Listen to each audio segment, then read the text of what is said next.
All right, we're back for more fun. Winter 20, test 2,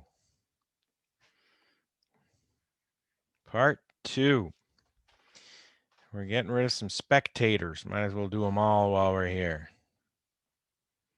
Look at that one. Got 2 spectators here. This is carbonate ion. No spectators on the other molecule. Bicarbonate over here. Minus goes on the right. Don't put it on the left. A lot of spectators. Well, just 2 here. These are 2 carboxylates. And no spectators down here. All right, so the first job is to identify the pair that's already there. Those 2 are a pair. Those 2 are a pair. These 2 are a pair. Conjugate pairs are different by only a proton. The one with the extra proton is the acid in the conjugate pair. pKa of perchloric acid, and please, that is perchloric acid. HClO4. Don't recognize it? Condense the formula down, and you'll see it's an H, 1 Cl, 4 O's, -5. I'll always do pKb's right after I do a pKa for a conjugate partner because it's just easy that way. It's 14 minus -5, 19. Bicarbonate is the acid over here. Bicarbonate. This is not an acid. The one with the extra H is the acid. pKa is 11. Some of my lab students will say, wait, it's 11 or 10.63. Yes, I rounded it for you to make it easy to remember. pKb of its conjugate partner. 14 minus 11 equals 3. One of these nitrogens is an ammonium ion. Ammonium ions have a pKa of 10. Wow. 10. pKb for its conjugate partner is 14 minus 10. Wow. Equals 4. Okay. And I think that's a good start. Now we got to fill in some boxes. We have to realize acids react with bases. This base is the conjugate partner of this one. Which H do we take off? Do we take off a 50 or a 45 first? It's not even close. You take off a 45 before a 50 every day of the week. It's 100,000 times more acidic. And there's other 50s on here as well. sp3CHs, sp3CHs, sp3CHs. They're meaningless in this question. Take off the 45. Show me the product. Double bond here. Don't invent your own kind of acid base. Take an H plus off. That's the only thing you're allowed to do. You're not allowed to move around pi bonds or anything. Take around off the H plus here. All right. Now this is a base. Therefore, the question now is what's the strongest pKa? The lowest pKa here. Is it a 50?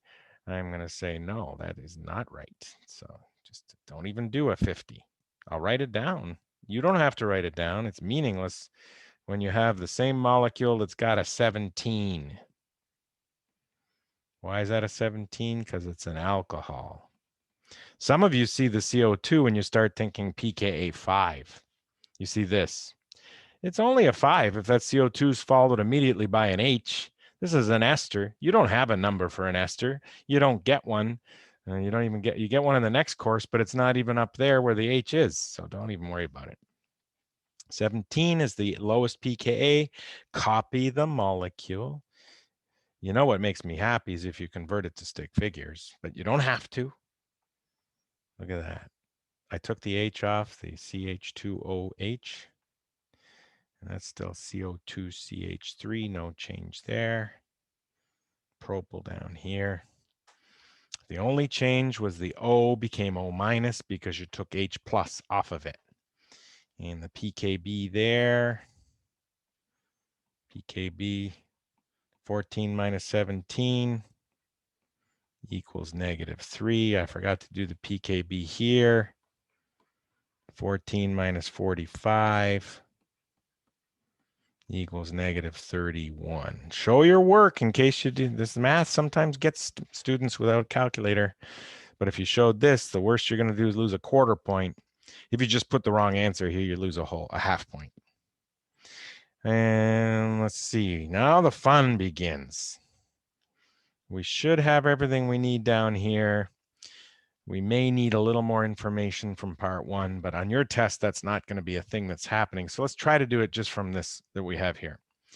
It says here that when tyrosine carboxylic acid has its proton, the pKa of that proton is 2.2.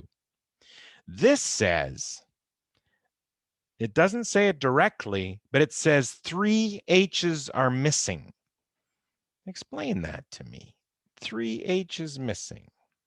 How do I know that? Did I just invent that? I gave you a molecule that when it is fully protonated has 4 pKa's. So the fully protonated version has 4 hydrogens. I'm telling you there's only 1 proton left. That literally says that. If there's 1 left and you started with 4, that means, you guessed it, 3 H's are missing. Which 3? The 3 most acidic are missing. This one is not present in the drawing. This one is the next one. It is also not present. The next strongest acid after those 2 are removed is 9.2. It is missing. The only one left is the 10.1 for phenol. Okay. Now we have to ask ourselves this question. Is this molecule acting like a base or an acid? And the answer is right here. This is the acid in this partner. Acids react with bases. What is the best base of these 3 here? And I'll put them all in green since we're at it. An amine is a base. A carboxylate is a base. And a different carboxylate. When this carboxylate, I don't have the labels here. On the test, I would redo the labels because I apologize. On your test, if I give you the name, I will at least tell you which parts correspond to which parts of that name. Asp is in here and sear is over here. That will be on your test. If I use these short forms, they will show up on the molecule. So these clues make sense. Tears carboxylic acid is this. When there's an H on there, 2.2. The other carboxylic acid would be the closest number, the 3.9. It would be this one when there's a proton there. The 9.2 must refer to this when it has its proton. Okay? It makes sense. It's close to 10. Ammonium ion would be what this is with a proton, which is close to 9.2, 10. Okay? Now, you've removed all 3 of these. Which one did you remove first? The most acidic. Which one did you remove second? The second most acidic. Which one did you remove last to get this picture? 9.2. Which proton's going on first when you react it with this acid? The 9.2. It's the best base available. I'll put the pKb's here, and maybe as I'm putting them, you ask yourself, where is he coming up with these numbers?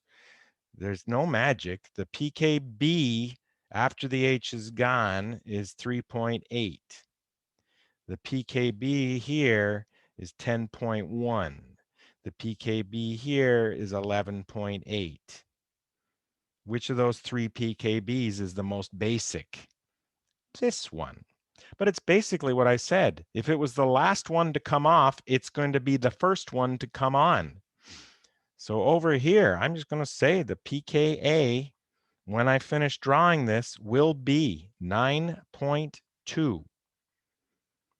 And I'm going to put the H on where it belongs, and it's not going to be on the carboxylates. They're going to stay like they are. It's going to be on the amine becoming an ammonium. So I'm going to carefully make that an ammonium. There's your 9.2 right there.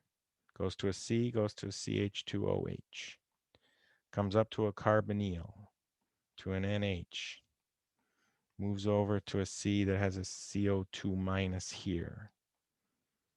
And the C goes to a carbonyl, goes to an NH.